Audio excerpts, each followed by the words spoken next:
오늘 조선별난사는 중종에 의해 기획, 실행된 조광조 숙청 사건 기묘사화입니다. 기묘사화는 중종 때 새롭게 성리학의 도학주의적 정치 이념에 따른 개혁 정치를 펼치던 조광조와 김정, 김식 등 신진의 살림 세력이 1519년 중종과 남곤 신정, 홍경주 등 훈구 세력에 의해 거세된 정치 사건입니다. 성종대 신진 살림 세력이 중앙으로 진출하기 시작한 이래 살림 세력은 지속적인 성장을 계속해 선조대가 되면 드디어 전국을 장악하고 본격적인 살림 정치 시대를 열어가게 됩니다. 이처럼 성종대 이후 선조대에 이르기까지 살림 정치가 정착되는 과정에서 살림 세력과 훈구 세력 간의 갈등과 충돌이 끊이지 않는데 이 충돌은 훈구 세력에 의해 살림 세력이 거세되는 사화 형태로 드러났습니다. 연산군대의 무우사화 및 갑자사화가 그랬으며 중종대에는 기묘사화가 대표적인데 연산군을 패하고 왕이 된 중종은 반정 명분을 확보하려고 조선의 국가 이념인 성리학에 입각한 왕도 정치를 지향했습니다. 조광조와 기묘살림의 등장. 이런 방향에 따라 연산군대, 무갑자사화로 밀려나 있던 살림 세력들을 등용하기 시작했는데 이러한 분위기에서 살인들이 새로 결집되기 시작한 바 조광조를 영수로 하는 중종대 기묘살림이 그들입니다. 조광조는 17세 때 어천 찰방으로 부임하던 아버지를 따라 무우사화로 평안도 희천에 유배 중이던 김갱필에게 수학하는데 김갱필은 김종직의 문인으로 이로써 김종직 김갱필로 이어진 살인파의 계보를 잇게 됩니다. 당시는 사화 직후로 성리학은 재앙을 부르는 학문으로 기피되었지만 조광조는 아랑곳하지 않고 성리학 공부에 몰두했으며 중종 5년인 1510년에 사마시에 장원으로 합격을 합니다. 조광조는 진사가 되어 성균관에 입학한 후 차츰 두각을 드러내기 시작했는데 성균관 시절부터 조광조는 이미 살림의 영수로서 자질을 인정받고 있었습니다. 조광조는 1515년에 성균관 유생 200인의 추천 및 이조판서, 안당의 적극적인 추천으로 조지서사지에 초임되었고 그의 가을 별시문과의 일과로 급제함으로써 본격적인 벼슬길에 나가게 됩니다. 조광조는 성리학의 도학 정치를 통해 고대 중국의 하은주 3대의 왕도 정치를 당대에 구현하려는 이상을 갖고 있었는데 이른바 지치주의라는 도학주의 정치 이념입니다.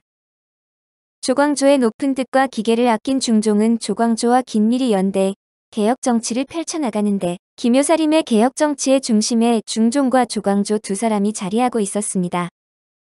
중종의 조광조 중용은 실록의 상이 얼굴빛을 가다듬으며 들었고 광조 등이 서로 더불어 논설하기를 성의가 간절하게 하여 날이 저무는 줄도 모르다가 소환이 촛불을 들고 가자 드디어 물려갔다는 구절에서 잘 알 수 있습니다. 조광조 일파의 개혁 정치가 지닌 급진성은 처음부터 드러났는데 1510년 중종의 제1계비였던 장경왕후가 사망하자 조광조 일파인 순창군수 김정, 담양부사 박상 등이 문제를 들고 일어나게 됩니다. 중종의 첫 번째 부인이었으나 단정에 적극 가담하지 않은 가문 내력으로 인해 폐기되었던 단경왕후 신씨를 복위시키며 나아가 신씨의 폐위를 주장했던 반정공신 박원종을 처벌할 것을 주장한 것입니다. 이 사건은 기묘살림의 개혁 정치가 반정공신을 중심으로 한 기성훈구 세력의 정치적 입지를 약화시키는 방향을 지향하고 있었으며 이로 인해 양세력 간의 큰 대립이 야기될 것임을 시사해주고 있습니다. 조광조 일파의 개혁 정치는 빠르게 진행되었는데 성리학 이념을 뿌리내리기 위해 여시향약이 팔도에 실시되었고 이론적으로 뒷받침할 성리학적 교화서로서 이륜행실, 언해 여시향약 등이 인쇄에 반포되었습니다.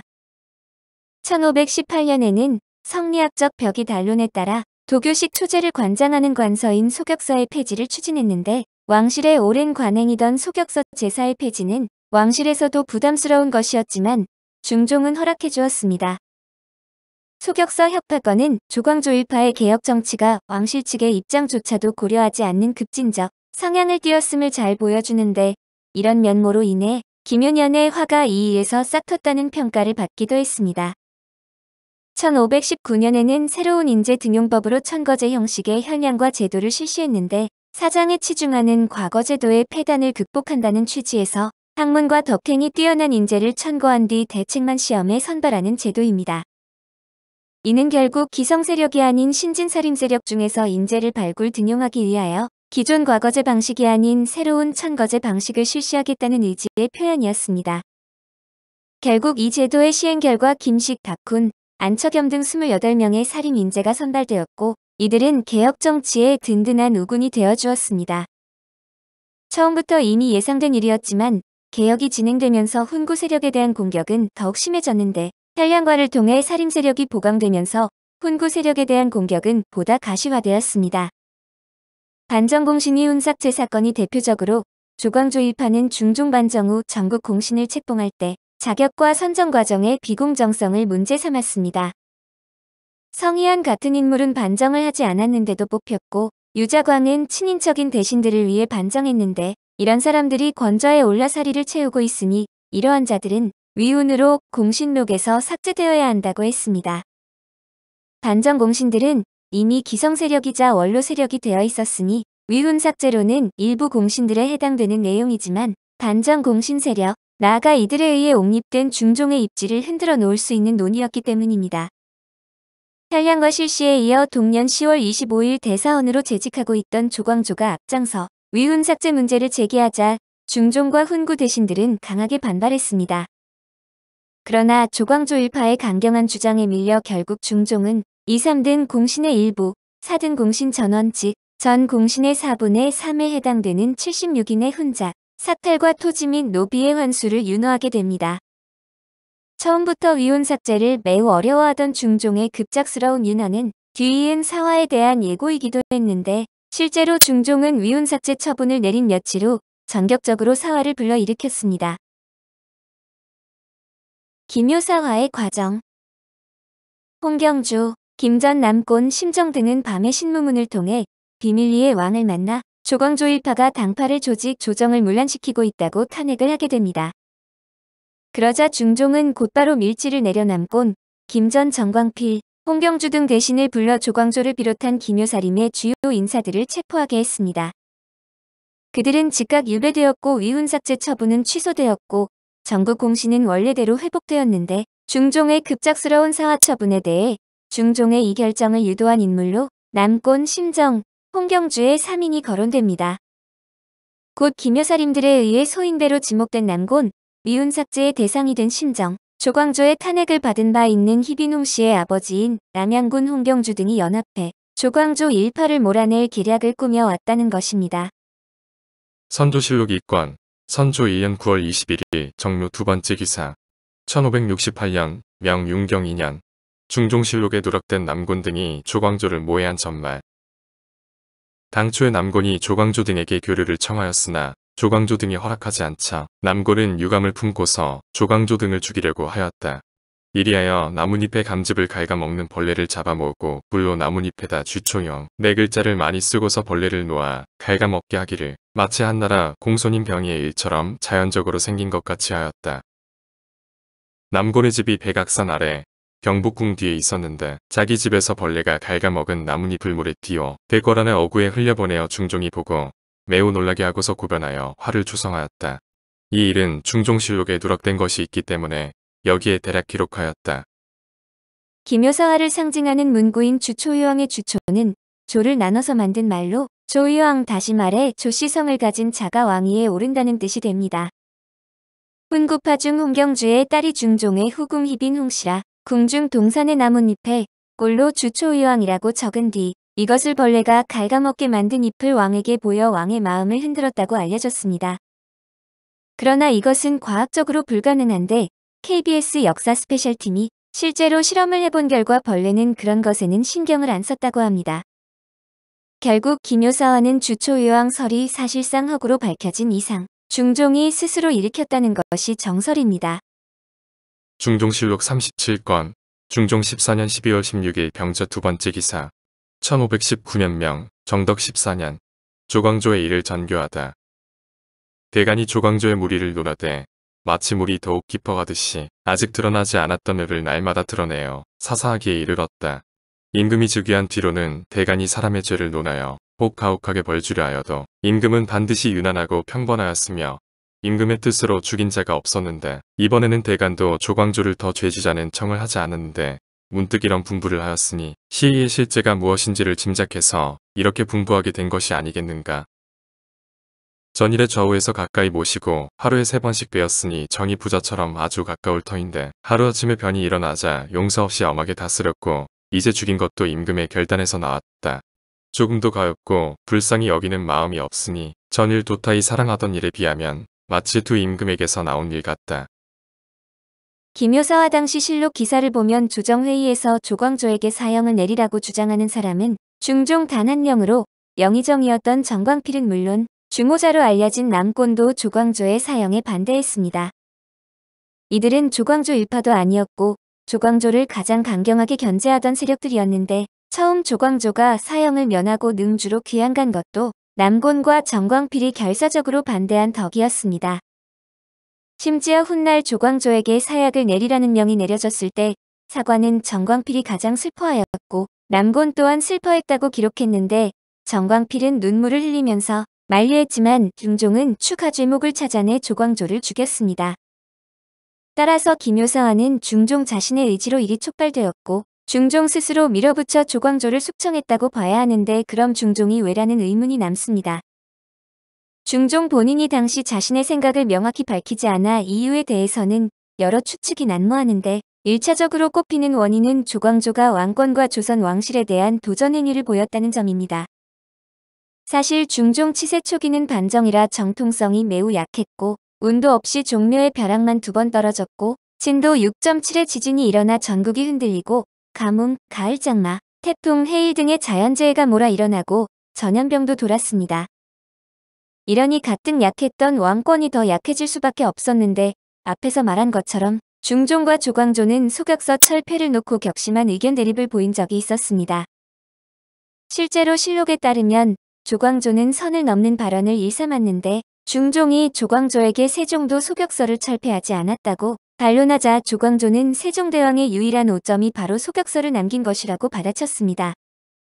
조광조의 행동은 전제 왕권 체제에서 용납될 수 없었고 이런 식으로 조광조 일파가 점차 선을 넘는 발언을 하면서 왕권을 위협하는 태도를 보여 숙청하기로 가닥을 잡았다는 것입니다. 조광조는 김정, 김구, 김식, 윤자임, 박세희, 박훈 등과 함께 투옥되었는데 처음 조광조는 김정, 김식, 김구와 함께 사사의 명을 받았으나 영의정 정광필의 비호로 능주에 유배되었습니다.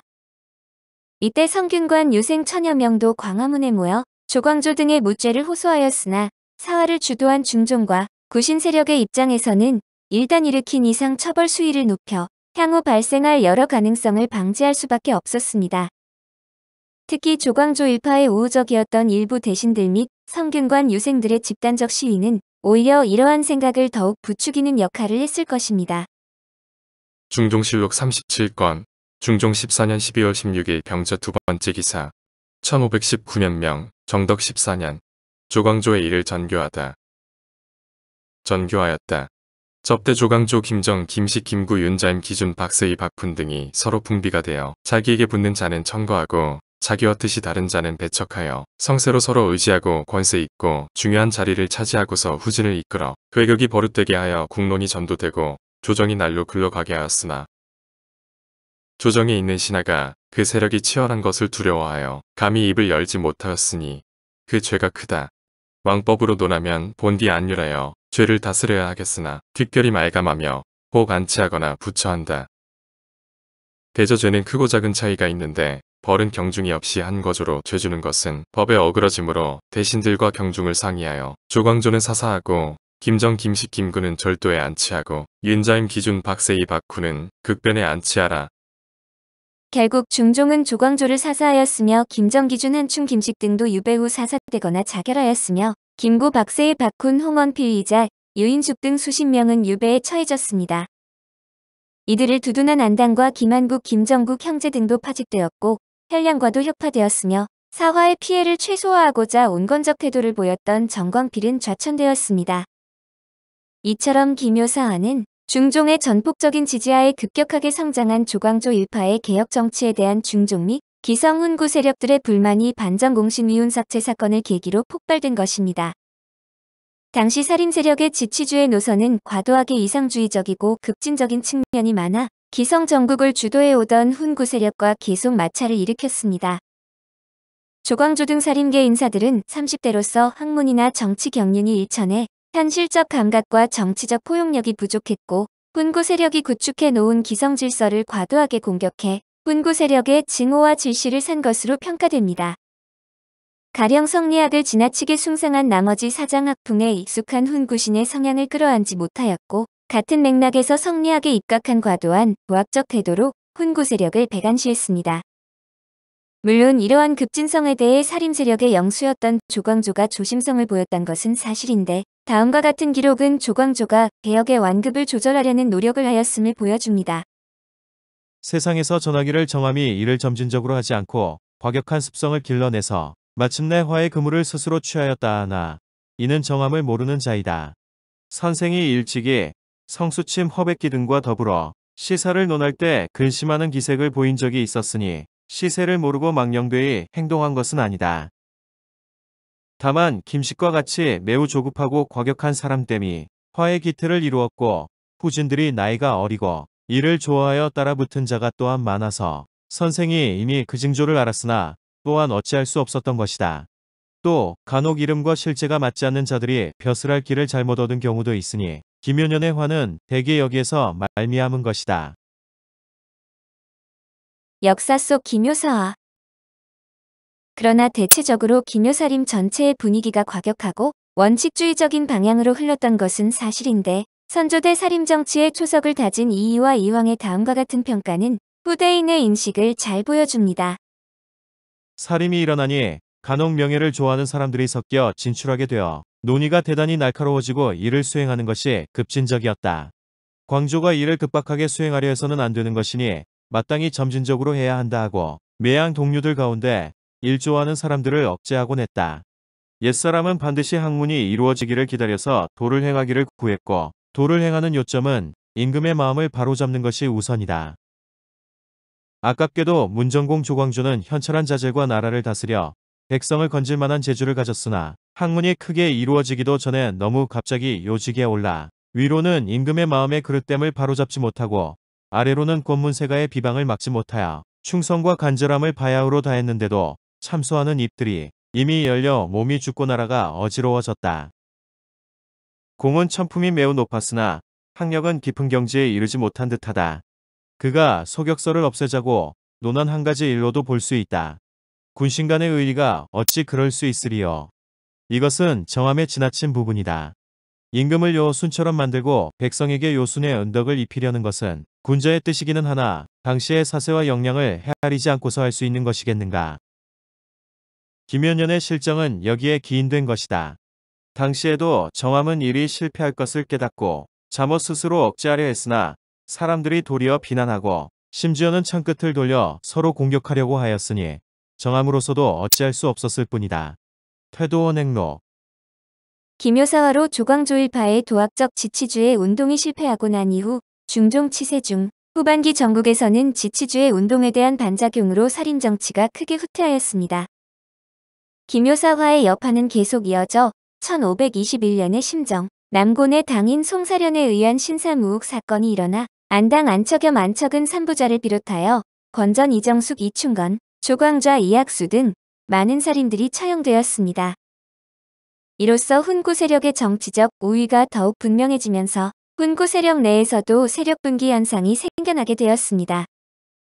차기 왕위 계승을 둘러싸고 척신들이 등장하는데 중종의 제1계비 장경왕후 윤씨의 소생인 세자의 보호를 내세운 대윤계, 또 제2계비 문정왕후 윤씨의 소생인 경원대군의 보호를 내세운 소윤계의 대립이 갈수록 치열해져 갔습니다. 이처럼 기묘사화 이후 살림정치가 패퇴하고 훈구 세력 간의 대립, 또 새롭게 등장한 척신 세력 간의 다툼 등으로 전국은 매우 혼란스러웠으나 크게 보면 조선사회는 기묘살인들이 제시한 지치주의의 방향으로 흘러가고 있었습니다. 향약의 보급으로 유교주의적 향촌 질서가 정착되어 갔고 소학 이륜행실, 속삼강행실 등이 널리 보급되었습니다. 또 중종 말에는 안양을 모신 소수서원이 조선 최초의 서원으로서 건립되었고 이후 전국적인 서원 건립운동으로 확산되어 갔습니다. 기묘살림이 그토록 강조해마지 않던 성리학 이념이 조선사회에 서서히 뿌리 내려가기 시작하였던 것으로 중종대를 살인정치로 나아가기 위한 과도기이자 기반 조성기로 바라보게 됩니다. 이런 분위기하에서 명종대를 지나 선조대에 이르러 살인정치가 본격적으로 시작될 수 있었음은 물론입니다. 살인정치의 정착 과정에서 기묘사화의 주역 조광조도 신원되었는데 명종 22년인 1567년에 영의정에 추존되고 문정공의 시호가 하사되었습니다. 선조대에는 김갱필 정야창 이연적과 함께 동방사연으로 추송되다가 광해군 2년인 1610년에는 김갱필 정야창 이연적 이황과 함께 동방오현으로 문묘에 종양되었습니다. 오늘 조선별난사는 중종에 의해 기획, 실행된 조광조 숙청 사건 기묘사화였습니다.